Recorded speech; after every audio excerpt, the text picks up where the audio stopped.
नमस्कार दोस्तों, स्वागत है हमारे YouTube channel mega star classes में। आज हम लोग कक्षा 10वीं की गणित जिसमें पहला अध्याय है वास्तविक संख्याएं, जिसमें हम लोग प्रश्नावली 1C को पढ़ेंगे।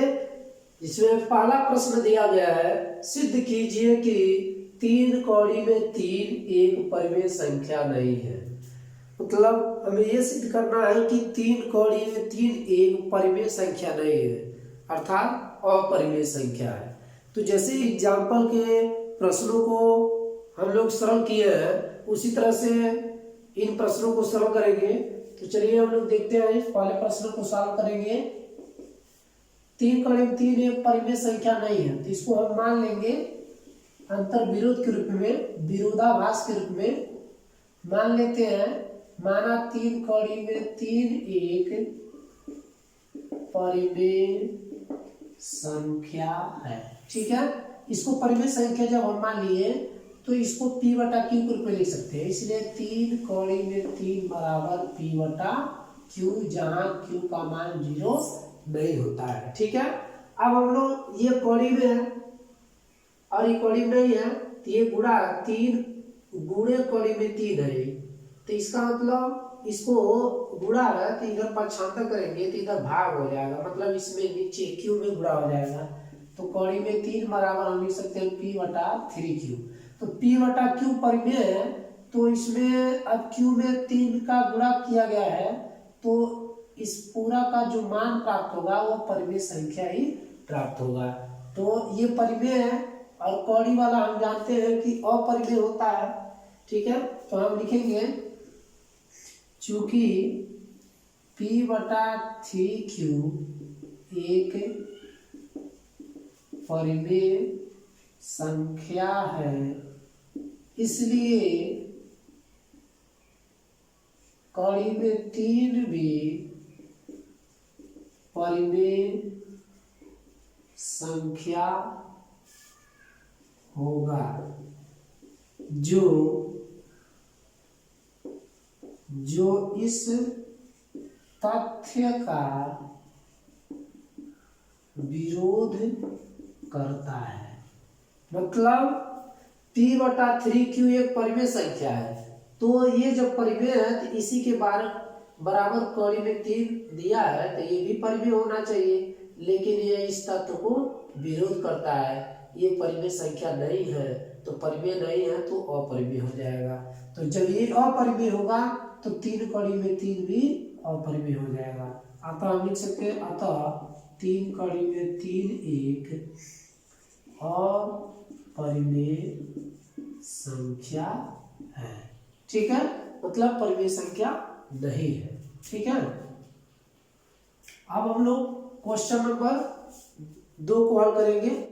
दूसरा प्रश्न दिया है, सिद्ध कीजिए कि कौड़ी में 5 एक अपरिमेय संख्या है, ठीक है। तो एग्जाम्पल में इस तरह का सवाल हम लोग सरल किए हैं। वहां पर दिया था कौड़ी में 3, जो बोर्ड परीक्षा में आया था इस साल, सन 2020 के बोर्ड परीक्षा में, यूपी बोर्ड में दिया था कि सिद्ध कीजिए कौड़ी में 3 एक अपरिमेय संख्या है, ठीक है। तो सेम उसी तरह से कौड़ी 5 दिया है, तो इसको हम लोग सरल करेंगे। तो इसको सिद्ध करना है कि ये अपरिमेय संख्या है, और यह प्रश्न NCERT है, क्योंकि हम लोग डॉक्टर मनोहरे की किताब से पढ़ रहे हैं। तो डॉक्टर मनोहरे की किताब में NCERT प्रश्न जितने भी हैं वो सब इसमें विद्यमान है। तो इसको हम लोग सिद्ध करेंगे। तो मान लेंगे, माना कौड़ी में 5 एक परिमेय संख्या है, परिमेय संख्या है। हमको सिद्ध करना है कि ये अपरिमेय संख्या है, तो हम इसका विरोधाभास मान लेते हैं, परिमेय संख्या मान लेते हैं, ठीक है। परिमेय संख्या है, तो इसलिए कौड़ी में 5 को हम P बटा Q के रूप में लिख सकते हैं, जहाँ Q का मान 0 नहीं और P व Q सहअभाज्य संख्या है। सहअभाज्य संख्या का मतलब ये होता है जिसका उभयनिष्ठ गुणनखंड 1 हो। जैसे मान लीजिए 3 है, 4 है, तो 3 से कटेगा 4, 2 से कटेगा 2 बार में, इसमें कोई गुणनखंड 3 से 3 गुणे 1 और 4 का 2 गुणे 2 बहुत लिख सकते हैं तो 1 लिख सकते हैं। इसमें और कोई गुणनखंड नहीं मिल रहा है, केवल एक ही मिलता है। ठीक है, तो इसे हम सअभाज्य संख्या कहते हैं, मतलब जिसका उभयनिष्ठ गुणनखंड 1 हो उसे सअभाज्य संख्या कहते हैं। तो इसको p बटा q के रूप में लिख दिया गया। इसको इधर पक्षांतर कर लेंगे तो कड़ी में 5q बराबर p हो जाएगा।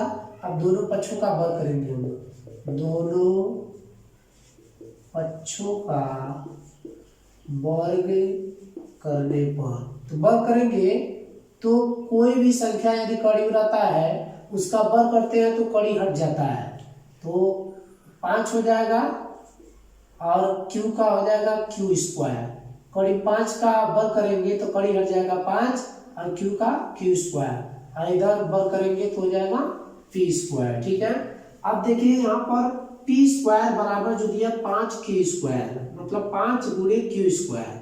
इसका मतलब जो ये p स्क्वायर है वो 5 से विभाज्य है। लिखेंगे चूंकि p स्क्वायर 5 से विभाज्य है, इसलिए जब p स्क्वायर 5 से विभाज्य है तो इसका वर्गमूल भी 5 से विभाज्य होता है, इसलिए p भी 5 से विभाज्य होगा। ठीक है, p भी क्या होगा, 5 से विभाज्य हो गया। ठीक है, अब यहां पर इसको समीकरण 1 मान लेते हैं। ठीक है, अब हम क्या करेंगे, अब मान लेते हैं, माना p स्क्वायर बराबर कोई संख्या मान लेते हैं हम, यहाँ पर 5 गुणांक है तो 5 के रूप में ही मानते हैं, p स्क्वायर बराबर 5r मान लेते हैं। ठीक है, p बराबर 5r मान लेते हैं, तो p का मान हम समीकरण 1 में रखेंगे। p का मान समीकरण 1 में रखने पर हो जाएगा 5q स्क्वायर। अब p का मान रखेंगे हम 5r, तो वर्ग करेंगे तो हो जाएगा 25, r का वर्ग करेंगे r स्क्वायर, और ये 5 से काट जाएगा, 5 पचे 25, q स्क्वायर बराबर 5 पचे 25, 5 यहाँ बचेगा 5r स्क्वायर।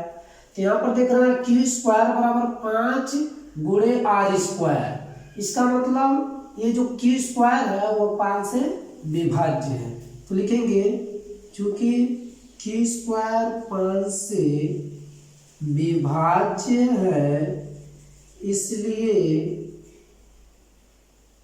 q भी, अब इसका जो वर्गमूल होगा q वो भी 5 से विभाज्य होगा, q भी 5 से विभाज्य होगा। ठीक है, तो हम देख रहे हैं q भी 5 से विभाज्य हो रहा है और p भी 5 से विभाज्य हो रहा है, लेकिन यहाँ पर हम देख रहे हैं कि p और q सहअभाज्य संख्या है। सहअभाज्य संख्या का मतलब ये होता है कि दोनों का उभयनिष्ठ गुणनखंड 1 होना चाहिए, उसके अलावा और कोई गुणनखंड नहीं होना चाहिए। लेकिन यहाँ पर हम देख रहे हैं p भी 5 से विभाज्य, q भी 5 से, मतलब p और q का जो उभयनिष्ठ गुणनखंड 5 है, जो इस तथ्य का विरोध करता है कि p और q सहअभाज्य है। तो हम लिखेंगे चूंकि p और q का उभयनिष्ठ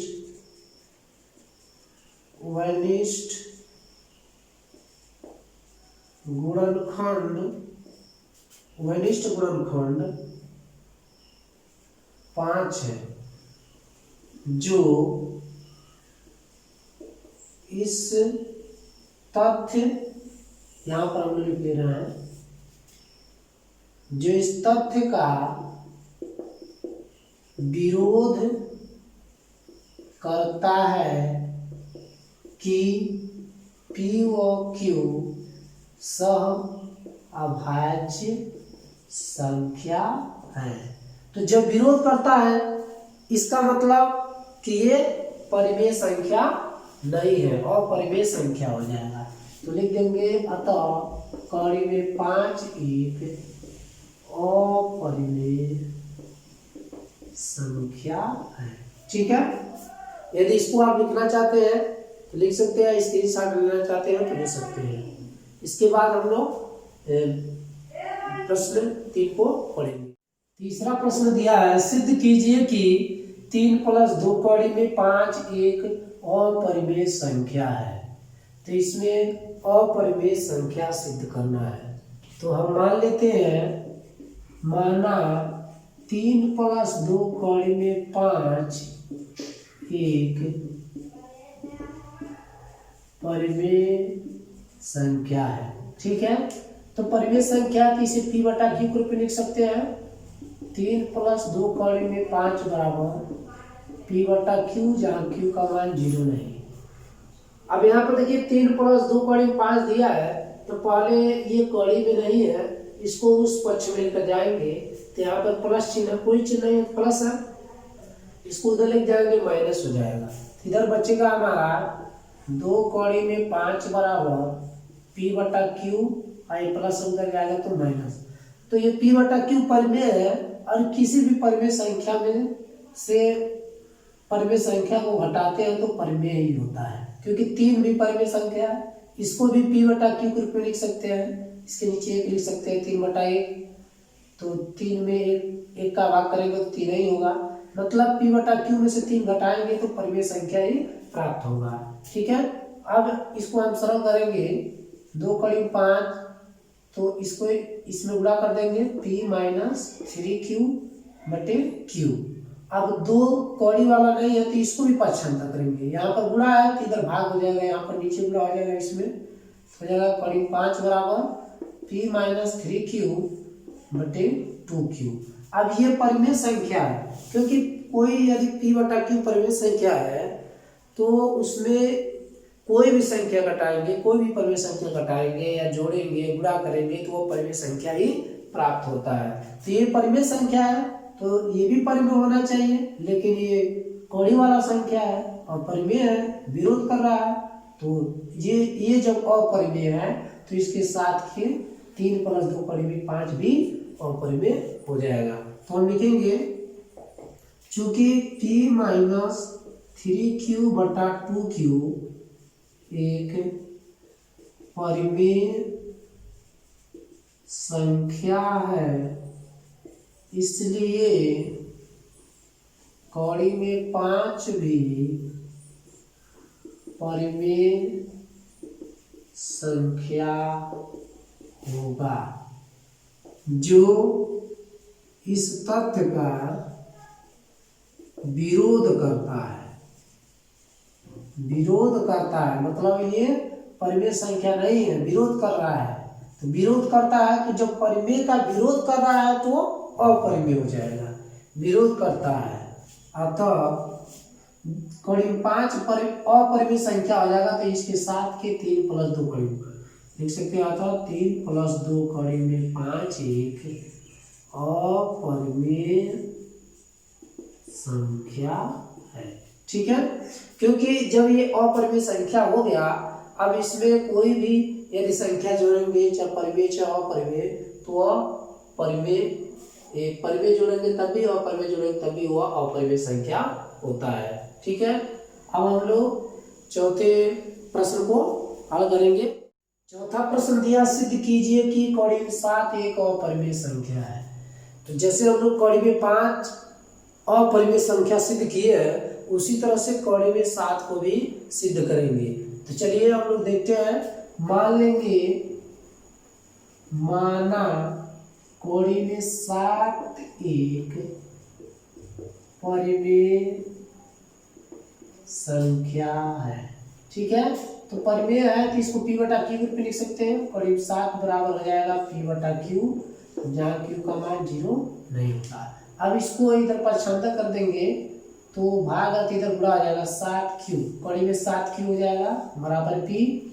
ठीक है, अब दोनों पक्षों का, कड़ी हटाने के लिए हम दोनों पक्षों का वर्ग कर देंगे, दोनों पक्षों का वर्ग करने पर, तो वर्ग करेंगे तो इसका कड़ी हो जाएगा 7 हो जाएगा, और q का वर्ग करेंगे तो q स्क्वायर, p का वर्ग करेंगे p स्क्वायर।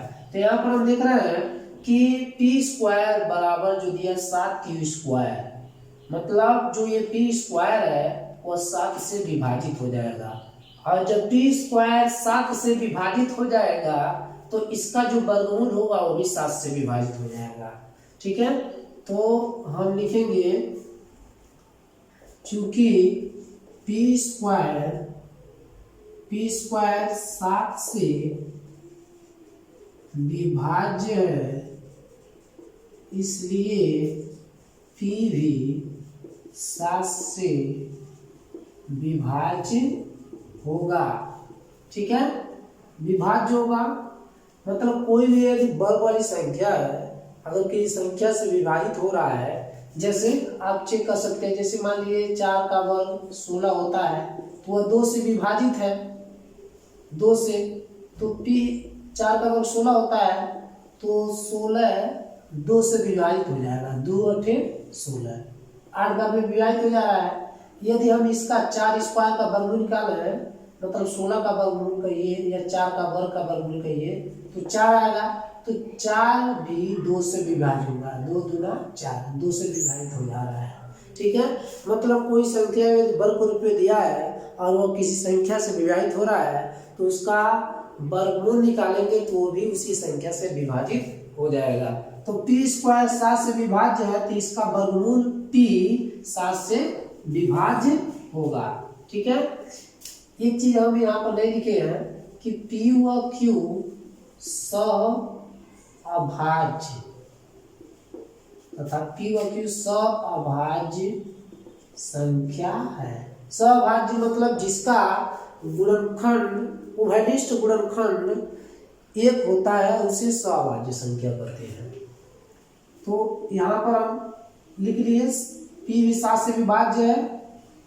अब हम क्या करेंगे, पी बराबर मान लेंगे, माना पी बराबर, अब यहाँ पर 7 का गुणा है तो हम 7 के रूप में मान लेंगे, 7 आर मान लेंगे, जहां आर पूर्णांक है।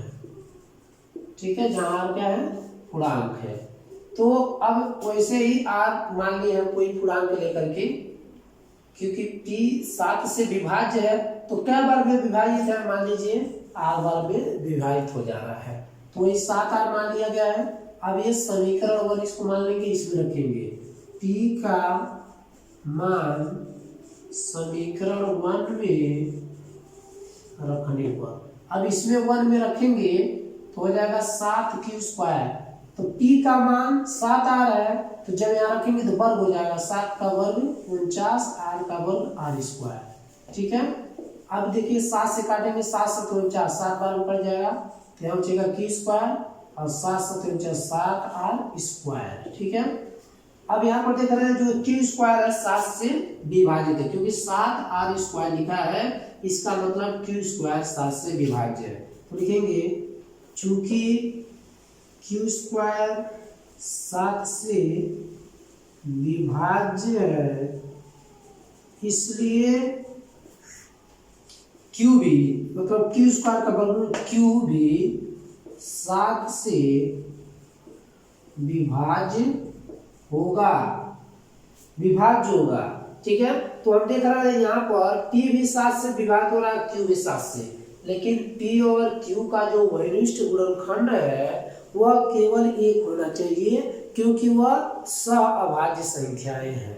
तो यहाँ पर देख रहे हैं क्यू वैनिष्ठ गुणनखंड 7 है तो ये सअभाज्य नहीं हो सकते, वैनिष्ठ गुणनखंड जब 1 होगा तभी सअभाज्य होते हैं, तो 7 आ जा रहा है वैनिष्ठ गुणनखंड, इसलिए सअभाज्य नहीं है। तो सअभाज्य नहीं है तो सअभाज्य होने के लिए इसको और परिमेय मानना पड़ेगा। तो हम लिखेंगे चूंकि पी व क्यू का उभयनिष्ठ गुणनखंड 7 है, जो इस तथ्य का विरोध करता है कि पी व क्यू सअभाज्य संख्या है। तो विरोध क्यों हो रहा है, क्योंकि कौड़ी में 7 को हम परिमेय संख्या माने हैं, यदि अपरिमेय संख्या माने होते तो विरोध नहीं होता। तो अतः हम कह सकते हैं कि जब परिमेय संख्या माने हैं कड़ी में 7 को विरोध हो रहा है तो कड़ी में 7 अपरिमेय संख्या है। लिख देंगे अतः कड़ी में 7 एक अपरिमेय संख्या है। ठीक है, अब हम लोग इसके बाद क्वेश्चन नंबर 5 को पढ़ेंगे। 5वां प्रश्न दिया है, यदि कड़ी में 2 एक परिमेय संख्या नहीं है, मतलब अपरिमेय संख्या है, तो सिद्ध कीजिए कि 2 प्लस कड़ी में 2 एक परिमेय संख्या नहीं है। ठीक है, तो कुछ हम लोग पहले ट्रिक जान लेते हैं, इसके बाद इस प्रश्नों को सॉल्व करेंगे। देखिए, परिमेय संख्या में यदि परिमेय संख्या हम जोड़ते हैं या घटाते हैं, जोड़िए या घटाइए, तो वह परिमेय संख्या ही प्राप्त होता है। ठीक है, और दूसरा, यदि हम परिमेय संख्या में अपरिमेय संख्या घटाते हैं या जोड़ते हैं तो वह अपरिमेय प्राप्त होता है। अपरिमेय, या जोड़िए या घटाइए तो वह अपरिमेय संख्या प्राप्त होता है। और तीसरा, यदि हम अपरिमेय संख्या में से अपरिमेय संख्या को अपरिमेय संख्या में जोड़ते हैं तो वह अपरिमेय संख्या प्राप्त होता है, या घटाया जाए तब भी वह अपरिमेय संख्या प्राप्त होता है। ठीक है, अब हम लोग चौथा देख लेते हैं। यदि अपरिमेय